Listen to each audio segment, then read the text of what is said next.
For years, it was very easy to rely on Michael. Phil brought a belief that as great as Michael was, he couldn't do it all by himself. Phil had to sell Michael more than anybody, but all of us on this triangle offense. It was really just a system of play where everybody touched the ball, everybody had an equal opportunity. It was really instilling in us a belief that it was a team game. It's going to take all 5 of us to get over a team like the Pistons. As time went on, we saw the value in it. They taught us how to read the defense. If a pass was taken away here, the ball went to another spot. Here were the cuts that you made off of it. And it was unlike anything in the NBA at the time. That gave us an identity other than Michael.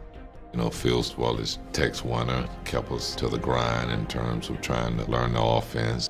We all realized that we had a learning curve, whether it was growing up mentally or more physically, learning what we had to do to be more competitive and be more complete. I remember Michael telling me and BJ, we're no longer kids anymore. You guys are pros. Be in the gym, working on your games, and be ready to play. We started working out together as a team, and we became closer. For me, it was definitely to get more physically strong, as well as Horace, for Michael as well. The thing that nobody will ever really understand or appreciate is the practice floor. That's always been the sacred part of it because people couldn't get in there. You know, they couldn't see it every day and know what that meant. It's away from the lights. It's where you bond as a team. Everything was competition. It didn't matter if it's, practice. It didn't matter if it was shooting free throws. The practice were very competitive, and those practices made us so much better and so much more comfortable from a game situation. When you're playing against the best players at their position every day, when you go out and play Utah, the Lakers, they're not as hard as what we see every day in practice. By game time, we were all as one. And when we came in this building, egos got checked in at the door. It was all about a we and not me. Our belief was if we can get home court advantage, we can beat the Pistons. As we got into it, we got in a little rhythm in our role, and we ended up winning 61 games, and we started to gain some confidence.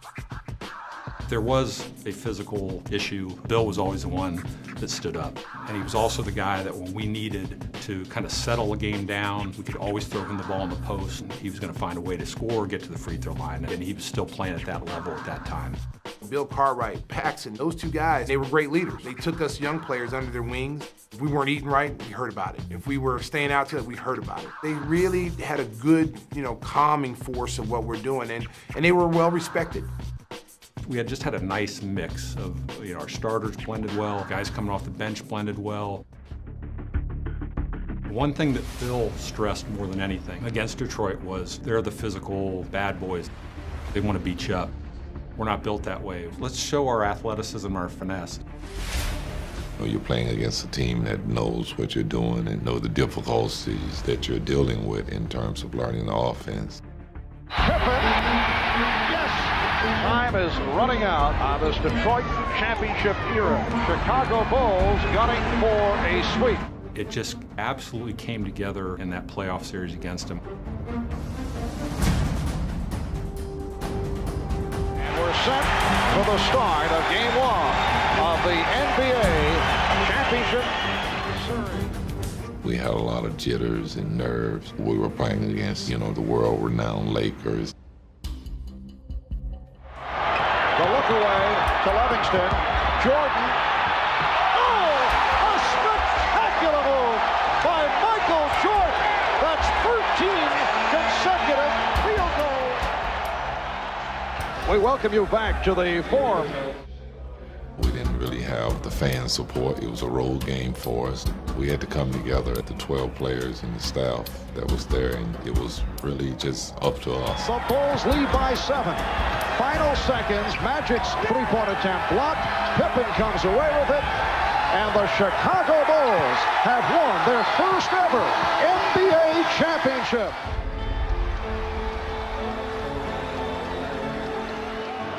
And Michael Jordan has answered a couple of questions. There have been doubters over the years whether a team led by Jordan could win a championship. I want everybody to prosper from this whole event. It took a team to get to this point. It's an honor to take this on behalf of a great organization and the wonderful fans of Chicago. We all as players really thank you all for your support, and we all want you to know that this one is for you. But we're going to be back here next year for another long struggle.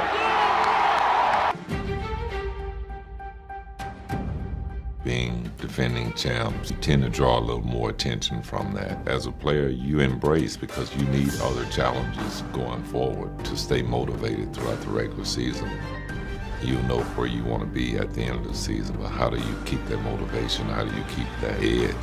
We stayed competitive every night. We wanted to win every game.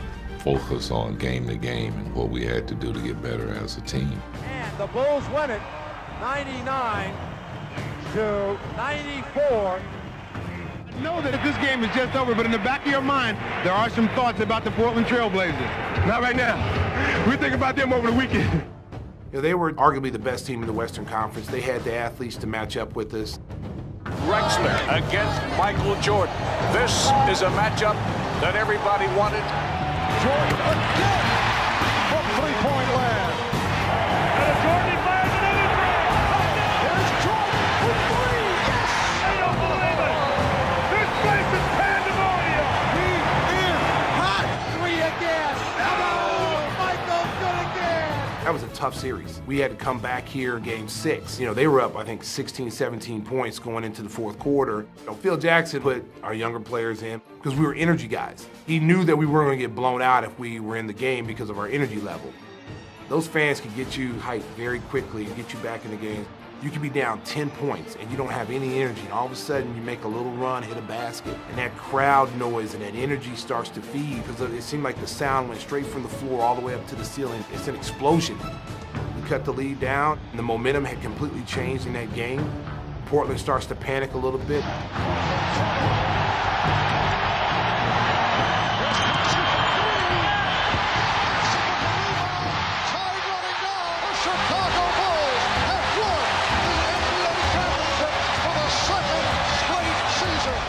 That was remarkable because we won at home. You know, we won in front of our crowd.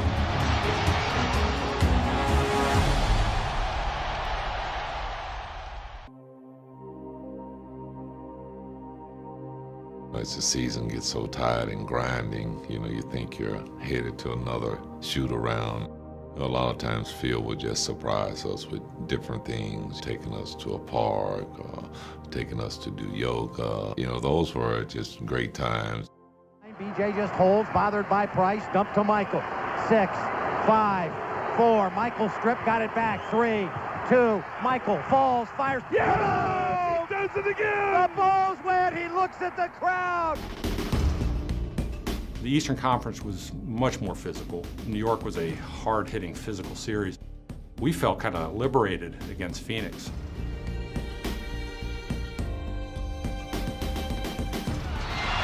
Here's Paxson for three. Yes! The Bulls take a 1-point lead, and Phoenix calls for time. Blocked by Horace. Picked up by Miller. The Bulls win the championship.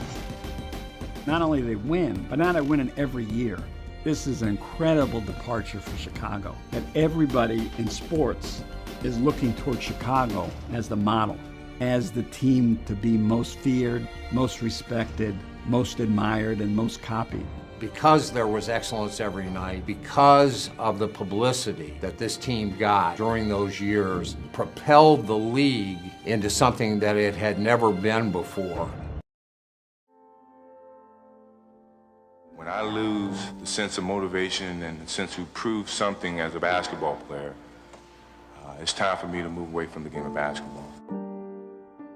He's the greatest player on the planet. The game was different, the rules were different, it was a much more physical league. It was a grind because we had won 3 straight years, the Olympics, Dream Team, and so the pressure of score 30 or more points every night, to go up against teams that you know are geared to stop you. I don't know if anyone could have ever been able to withstand that. Scottie pretty much put the franchise on his back and showed why he's one of the top 50 players of all time. Got it. Brandon will try and catch him. No, he won't. And won't. No, he won't. I feel like I was still young and still learning and growing and developing in the game. We had just brought in a bunch of guys. When Steve Kerr came in, Luke Longley, and Bill Wennington. We still had Billy Cartwright. Paxson was there that first year, so we had a lot of great veteran leadership.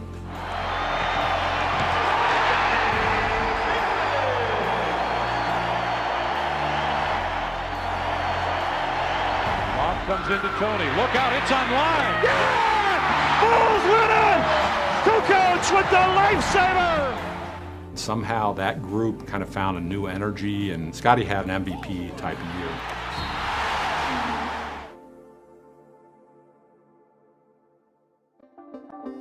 The word that Michael Jordan was officially returning to the NBA was made at about 1 o'clock Central Time today. He was a little different player. He had trained for baseball. His body was a little bit different. He was a little stronger, lower body, and didn't have that as much pop as he had. In typical Michael fashion, he knew how to adapt his game. You know, he became kind of a post-up player and hit those fadeaways. The newness of the building was much more cavernous than the smaller, more intimate Chicago Stadium. I think they grew to love the United Center. Michael played 13 games in a regular season with us, and we made the playoffs. It's all over, and the Bulls' season comes to an end. I think that really set the stage, at least for Michael.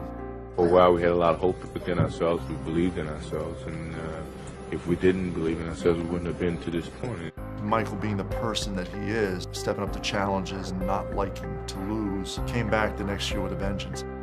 With his dedication to the game, he kind of forces everyone else to come along or get out. Dennis was new that year. He had lost Horace Grant in his rebounding and his defense at that power forward spot. So Dennis fit that bill perfectly, and really above and beyond for what Dennis did. When the lights turned on, he gave everything he had. There is the athleticism of Dennis Rodman. Doesn't give up on the ball. Ron Harper stepped up. Tony Kukoc really developed in the previous 2 years. Really, everyone, that team really meshed so well as a team. And that was one of Phil's philosophies, that the wholeness and the balance of everything has to be together. And I think that's one of the best teams where truly, I think everyone liked everyone and wanted to be around everyone all the time. Phil would break us up every now and then and pin those two guys against each other because they're really the only ones who could push each other to the limits. But everyone else had to fight to keep up with them.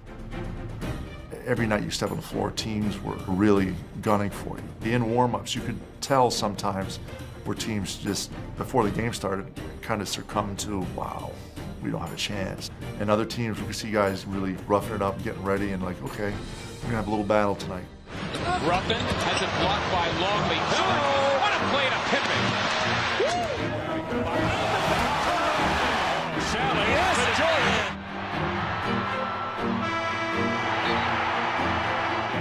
It seemed like nothing went wrong that whole year. We won a lot of games because of the closeness. Nothing rattled us. We were more polished from the neck up.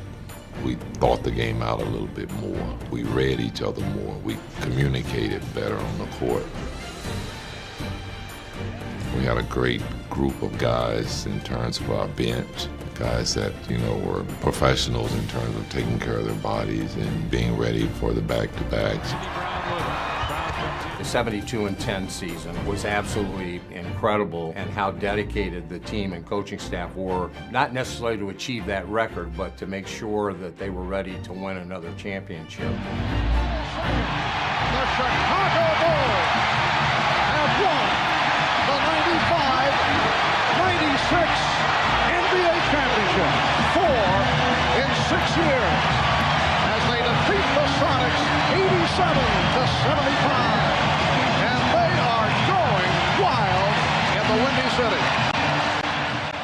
The first 72-10 year was special, but by the end of it, the media attention was great. And then for the next 2 years, it just stayed the same. That group was completely different than our group. It was more of a rock and roll show. We called it the Beatles with Michael, Scotty, and Dennis. There was always, no matter what time of night you arrived in a city, there'd still be 100, 200, 300 people standing in front of the hotel. People are bringing their kids out just for a chance to see Michael Jordan, Scottie Pippen, Dennis Rodman. I never dreamt of basketball being that important to people's lives.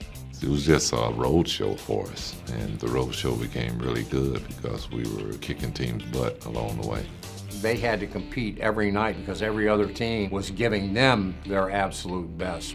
Some of the criticism was that anybody could win with Michael, and anybody could win with Michael, Scotty, and Dennis. That's not necessarily true. The genius of Phil was his ability to get these guys, even though there were so many stars, to play together collectively with a common goal in mind at the end of the year. That was where Phil was so great. Phil did a real good job in the latter parts of our careers of really holding us back and keeping us hungry for the game. Shot clock at 5. Pippen for 3.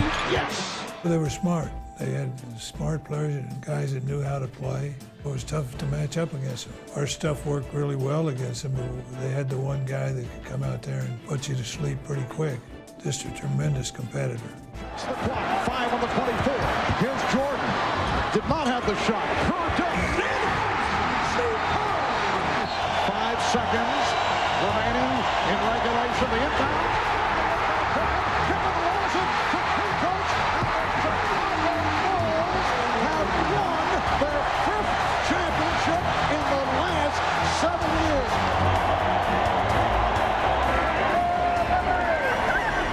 I can think of very few, if any, nights where you weren't excited to go into the building because there was so much energy everywhere you went. It becomes a community celebration. Spring in Chicago is built around Bulls games. Jordan trying to beat the clock on the other end. Pull up 3. Yeah. Jordan, honestly, he was mentally like he was in 92, 93. Again, he was done, and he needed another break. Phil, titles that last season, 97, 98, The Last Dance. And we're going to do this Last Dance together. Those who were lucky enough to watch had a sense that they were witnessing something special that they may never have a chance to witness again. Here comes Chicago, 17 seconds. Jordan, open, Chicago with the lead! Stockton, Harper's on him, behind the screen.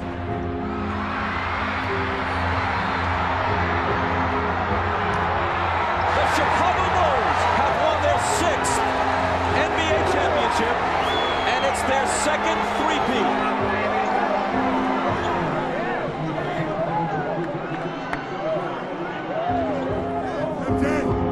Oh my God, that was beautiful. What a beautiful.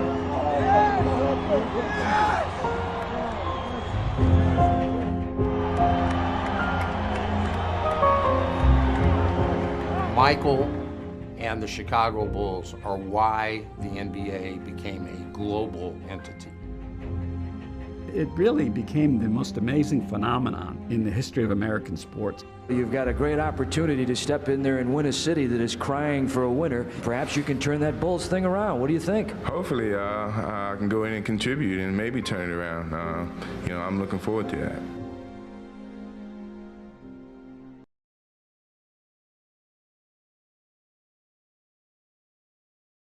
Hey Bulls fans, this is Chuck Swirsky. That was a great video, and for more videos, check them out right here.